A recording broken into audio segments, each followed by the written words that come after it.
Bonjour à tous, voilà la vidéo leçon sur l'organisation d'une réunion de travail. Travailler sur les compétences à part entière, c'est très important. As-tu déjà essayé de participer à des réunions de travail? Elles sont parfois perçues comme une perte de temps et elles sont souvent mal organisées. Les participants ne voient pas quel rôle ils peuvent y jouer. Quelles sont leurs responsabilités? Une réunion peut être un outil de travail très efficace. Il permet de collecter et regrouper des idées et prendre des décisions. Il faut se poser des questions.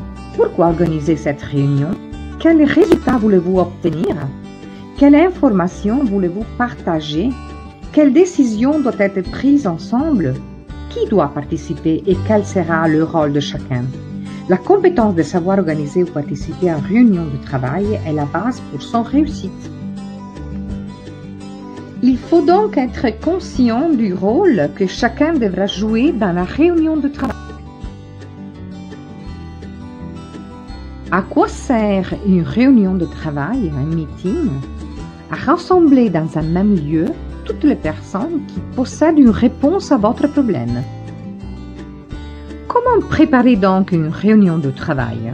Sa préparation est très importante. Le secret d'une réunion réussie et bien réussie efficace tient en grande partie au temps consacré à sa préparation.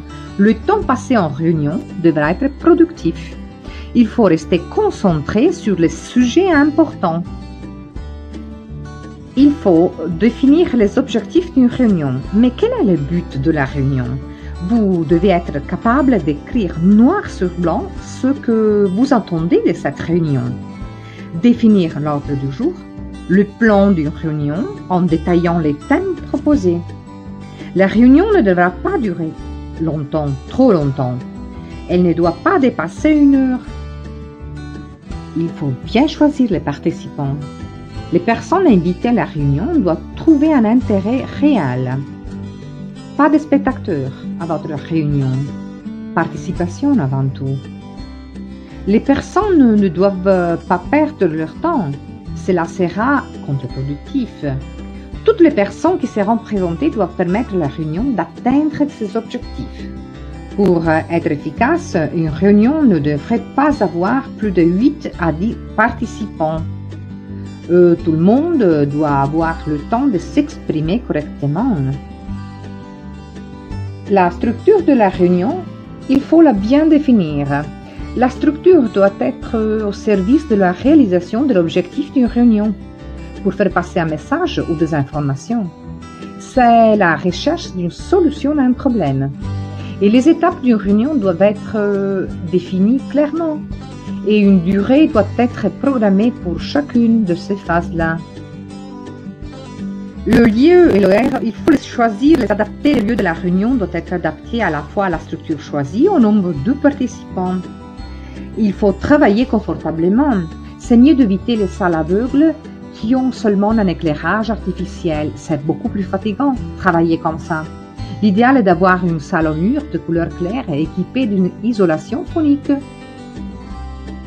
C'est mieux d'éviter les salles aveugles qui ont seulement un éclairage artificiel. C'est beaucoup plus fatigant de travailler comme ça.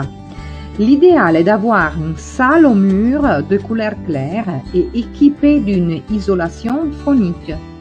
L'équipement nécessaire doit bien évidemment être disponible et opérationnel. Vidéoprojecteur, connexion Internet, le réseau, l'ordinateur, les micros et n'oubliez pas de l'eau. Quand donc organiser une réunion? La date et l'heure de la réunion, ce sont des aspects très importants. Il est préférable d'éviter les réunions entre 14h et 16h. Pourquoi? Parce que le cerveau est moins alerte et par conséquent, les personnes sont moins réceptives et moins productives. L'agenda de la réunion, il faut la transmettre. Une confirmation officielle doit être envoyée à tous, quelques jours avant la date fixée. avec un rappel de l'ordre du jour et des points qui seront abordés ou qui devront être discutés ensemble. Il est nécessaire de dénoncer les objectifs de la réunion pour tout le monde, la liste des tâches à effectuer, le temps précis qui pourra y être consacré. Tous les participants pourront se préparer et apporter une contribution aussi. Et voilà les responsabilités de chacun pendant une réunion.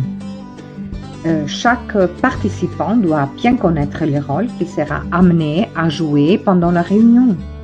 Chacun pourra s'exprimer, mais un animateur dirigera la réunion. Si l'objectif est de prendre une décision, il faudra que chacun dispose des documents nécessaires avant la réunion pour être bien préparé. La logistique d'une réunion n'est pas à prendre à la légère. Il ne suffit pas de se rencontrer dans une salle avec une idée comme ci, comme ça de ce que l'on doit faire. Il ne s'agit pas non plus de discuter librement d'un sujet. Il est nécessaire d'animer une réunion d'équipe pour qu'elle soit vivante et surtout pour la guider vers la réalisation des objectifs fixés. Avez-vous donc identifié l'objectif de la réunion, identifié les participants, envoyé les convocations, enregistré les confirmations, réservé la salle et vérifié le matériel? Vous êtes donc prêts? Il faut respecter les horaires, soyez ponctuels et ne prenez pas de retard. De même, ne dépassez pas l'heure de la fin de la réunion. Respectez le plan de la réunion. Utilisez une boîte à idées pour rester centré sur l'objectif principal de la réunion. Vous ne savez pas comment animer une réunion d'équipe? Pas de panique. Il existe des techniques d'animation de réunions actives. Par exemple, jamais tourner le dos à son auditoire. Établissez toujours des règles de comportement pendant la réunion et exposez-les clairement de façon à ce que tout le monde les suive. Attirez l'attention toujours et dominez les discussions, ne les laissez pas faire. Faites en sorte que chacun puisse exprimer librement ses idées et ses opinions. À la fin de chaque réunion, résumez ce qui a été dit, les idées qui ont été exposées, les décisions qui ont été prises. Et ensuite, si vous voulez, planifier la prochaine réunion, si nécessaire. Et en conclusion, on peut dire que ce sont les participants d'une réunion qui la transforment en succès ou en échec. La réunion est un outil efficace de production ou de décision. C'est un petit peu comme dans une classe. Ce sont les élèves et les profs ensemble qui transforment l'ambiance de la classe dans une réussite ou bien dans un échec, encore une fois.